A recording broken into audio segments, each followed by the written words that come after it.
दोस्तों, क्या आप भी किसी कार्य को अच्छे तरीके से नहीं कर पाते हो या फिर किसी भी कार्य को करते वक्त आपका ध्यान कहीं और होता है।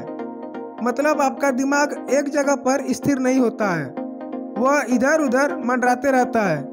कई बार ऐसा होता है कि आप सड़क पर चल रहे होते हैं लेकिन आपका ध्यान तो कहीं और होता है, जिसके कारण आप बड़ी से बड़ी दुर्घटना का चपेट में आ जाते हैं। आप फिजिकली प्रेजेंट तो रहते हैं लेकिन आप मेंटली प्रेजेंट नहीं रहते हैं। तो दोस्तों, अगर आपके भी साथ ऐसा ही होता है तो इसके पीछे कई कारण हो सकते हैं। Number 1, negative thinking. कहा जाता है कि जैसे एक सड़ी हुई मछली पूरे तालाब को दूषित कर देती है, वैसे ही अगर आप में एक नेगेटिव सोच है ना, तो वो आपके 100 पॉजिटिव सोच को बर्बाद कर देती है। ज़्यादा नेगेटिव सोचने से आपका माइंड डाइवर्ट हो सकता है, इसलिए अपने अंदर कभी भी नेगेटिव सोच को आने नहीं देना है। Number 2, excessive use of social media.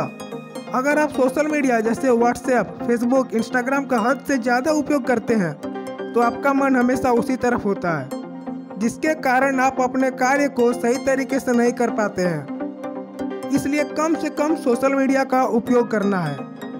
और भी ऐसे बहुत तरीके हैं जिससे आप अपने माइंड को डाइवर्ट होने से रोक सकते हैं, जैसे अवॉइड पॉर्न एंड मास्टरबेशन। तो दोस्तों, इस चीज़ के बारे में तो आप सभी को पता ही होगा, तो मैं इस चीज़ पर ज़्यादा कुछ डिस्कस नहीं करने वाला हूँ। अब हमारा जो अगला पॉइंट है वो है मेडिटेशन। ये बहुत ही अच्छा उपाय है अपने माइंड को काबू में करने के लिए। इसके लिए आपको रोज़ सुबह 15 से 30 मिनट तक मेडिटेशन करना है। और अगर आप रात में सोते समय आपके दिमाग में कुछ उत्पटांग सा चीज़ आती है जिसके कारण आप अच्छी तरह से सो नहीं पाते हैं, तो उस समय आपके दिमाग में जो भी चीज़ आ रही है उसे आपको एक जगह पर लिख लेना है।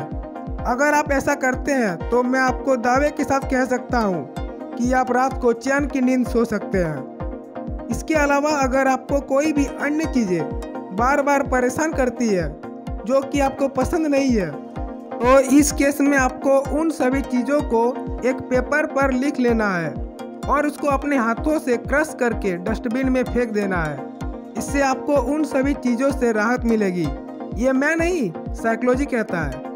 अब हमारा सबसे इम्पोर्टेंट और लास्ट पॉइंट है जिससे आप अपने काम को 100% एफर्ट से कर सकते हो, वो है प्रेजेंस ऑफ परफेक्ट एनवायरनमेंट। जैसे कि एक पौधे को बढ़ने के लिए पानी, खाद और सनलाइट के साथ साथ एक सुइटेबल मिट्टी की ज़रूरत होती है, वैसे ही एक काम को करने के लिए एक परफेक्ट एनवायरनमेंट की ज़रूरत होती है। जैसे कि आपके 2 भाई टीवी देख रहे हैं तो आपका भी मन टीवी देखने को करेगा, लेकिन एट द सेम टाइम अगर आपके दोनों भाई पढ़ रहे हैं तो आपका भी दिल पढ़ने को करेगा। इसलिए आपको जो भी काम करना है तो आपको उसी के कोरस्पॉन्डिंग एनवायरनमेंट में रहना है।